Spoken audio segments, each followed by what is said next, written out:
Anak-anak biasanya menunjukkan dalam perilaku-perilaku negatif yang dianggap tadi ya seperti nakal, menjadi jadi, suka membuli adiknya atau teman-temannya.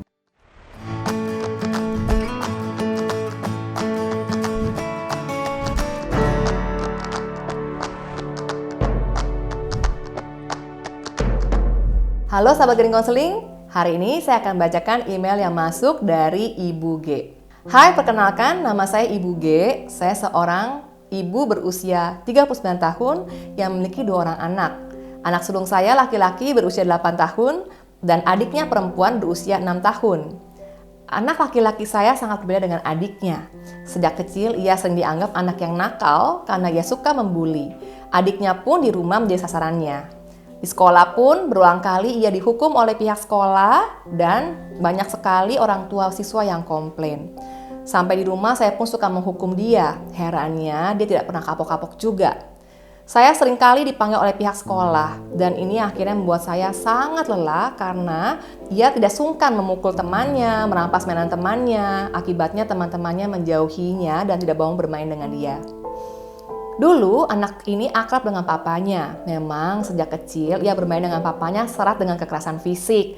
Misalnya main tonjok-tonjokan, tendang-tendangan. Memang bentuk permainan.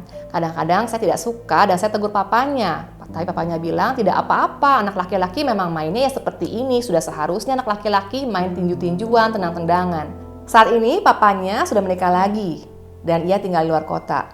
Suami saya sudah jarang pulang sejak si sulung berusia 6 tahun. Kalau saya amati, anak ini makin jadi-jadi sejak papanya keluar dari rumah. Ada saran dan cara supaya anak ini bisa jadi anak yang lebih baik, Bu?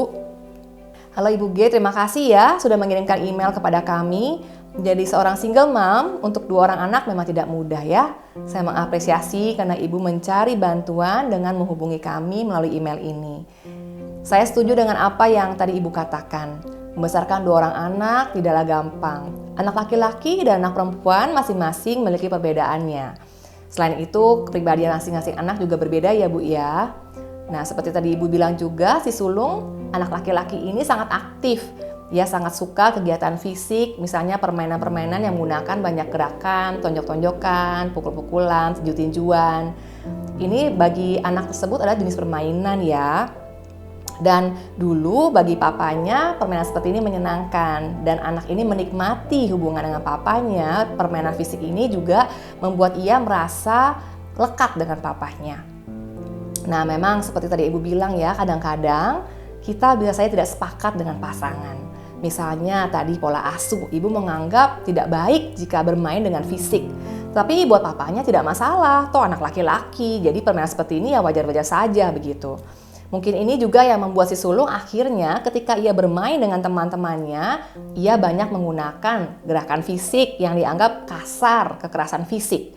Padahal sebetulnya bagi si sulung mungkin saja ini adalah permainan yang ia senangi, yang nikmati, dan ia ingin menikmati bersama teman-temannya seperti ia ketika menikmati permainan dengan papanya. Ibu terkadang tidak selalu ya, ini adalah tindakan keinginan si sulung untuk membuli teman-temannya. Ia hanya menganggap ini sebuah permainan. Ia menganggap ini menyenangkan dan ia ingin menikmati ini juga dengan teman-temannya seperti ia menikmati dengan papahnya. Ibu, saya turut bersedih untuk kondisi keluarga Ibu. Perpisahan dengan papa buat seorang anak tidaklah gampang. Kehilangan papa buat anak-anak adalah kehilangan sosok figur yang penting.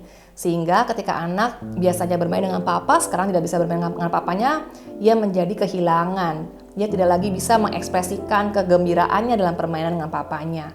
Sebetulnya anak-anak yang kehilangan papanya juga memiliki berbagai emosi-emosi negatif yang mungkin sulit ia ungkapkan namun ia rasakan. Anak-anak biasanya menunjukkan dalam perilaku-perilaku negatif yang dianggap tadi ya seperti nakal, menjadi jadi, suka membuli adiknya atau teman-temannya. Dan akhirnya ya kita sebagai orang tua kadang-kadang mendapatkan komplain ya dari pihak sekolah atau dari orang tua siswa lainnya. Ibu apabila memungkinkan, Ibu bisa mengajak anak ini untuk konseling. Konselor akan menolong anak untuk bermain sambil terapi. Anak akan dipandu bagaimana ia bisa mengekspresikan emosi dan pikiran-pikirannya. Si sulung dan si adiknya membutuhkan waktu bermain juga dengan ibu. Jadi apabila memungkinkan, ibu dapat membangun ikatan emosi dengan permainan. Misalnya ibu bisa memilih permainan board game yang menyenangkan dan bentuknya edukasi. Misalnya ular tangga, bermain Otelo, catur, atau permainan kartu lainnya. Nah, untuk si sulung yang sangat aktif, ibu juga bisa melibatkan kegiatan outdoor ya, misalnya permainan-permainan dengan bola, misalnya bulu tangkis, dengan bola basket, renang, bersepeda. Ajak juga si adik untuk bermain dengan kakaknya, supaya ada ikatan bonding juga di antara mereka. Selain itu Bu, kita akan bisa menolong si sulung untuk bisa menemukan permainan fisik lainnya yang tidak penuh kekerasan. Ia juga bisa belajar mengendalikan tindakannya, meregulasi emosi-emosinya, dan bisa bermain bergantian dengan adiknya. Sahabat Gading Konseling, terima kasih ya sudah menyaksikan video ini. Jangan lupa di like, di share, dan di komen ya. Jangan lupa juga di follow IG dan YouTube Gading Konseling. Ada banyak konten-konten lainnya yang kita update selalu. Sampai ketemu di video berikutnya. Bye-bye.